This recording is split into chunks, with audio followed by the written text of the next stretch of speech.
Magandang tanghali po sa lahat, Luzon, Visayas, Mindanao, kung saan kayong panig ng mundo po. Nagbabalik po tayo dito sa ating YouTube channel sa Mesoriano TV po. Ayan, 29 po. Maraming salamat po doon sa nanonood ng aking YouTube channel, lalong-lalo na yung mga nakapag-subscribe na dyan sa atin po. Maraming salamat po.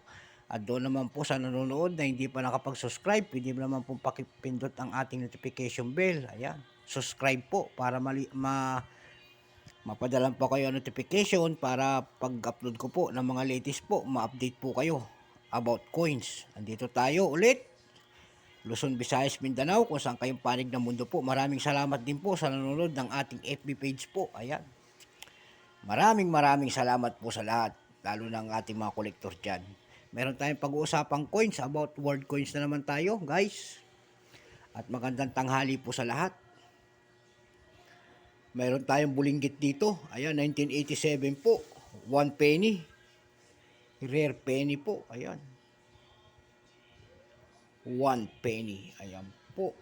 Nakita nyo po, 1 penny. Bago natin simulan ang ating talakayan, kilalanin muna natin to. Issue, United Kingdom po. Ayan.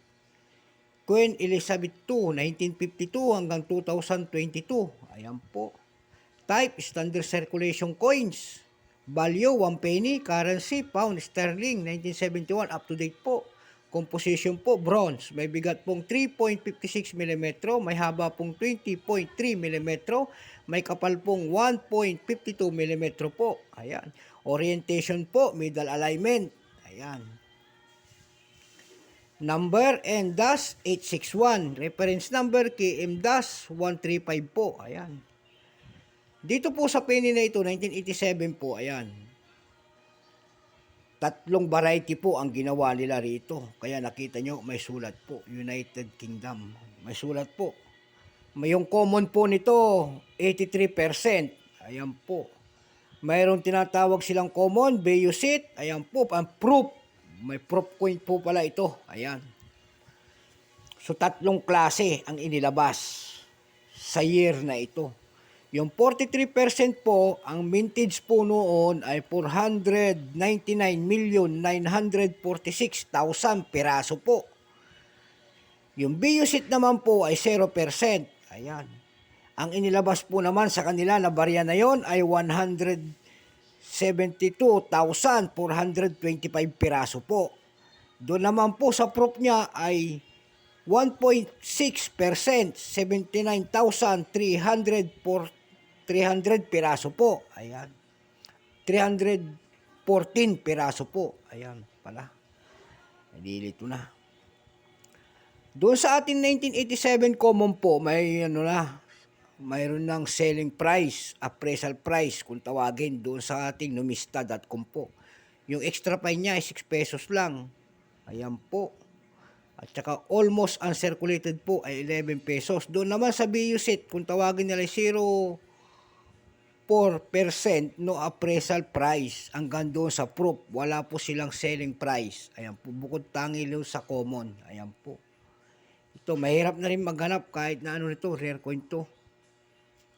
Kaya dumako tayo doon sa sa kanyang presyo sa numista. May nagbebenta na po nito na $5. Ayan po. Doon naman sa ebay.com po, mayroon tayong nakita doon na napakalaki is $12.50. Mayroon din doon po graded coins. Ayan, yung proof 1,419.81 pesos. Ayan po. Mayroon naman tayong nakita, dumako tayo doon sa pangatlong site na natin, yung carousel.com PH po. May nagbebenta na po dito ng 150 pesos at saka 600 pesos po. Ayan. Ayan po ang kanyang portrait, 1 penny.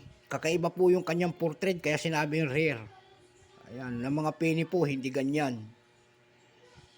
Ayan po. Ayan po.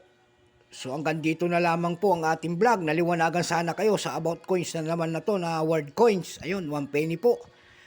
At magpapasalamat tayo sa mga nanonood dito sa ating YouTube channel, lalo-lalo yung mga nakasubscribe po.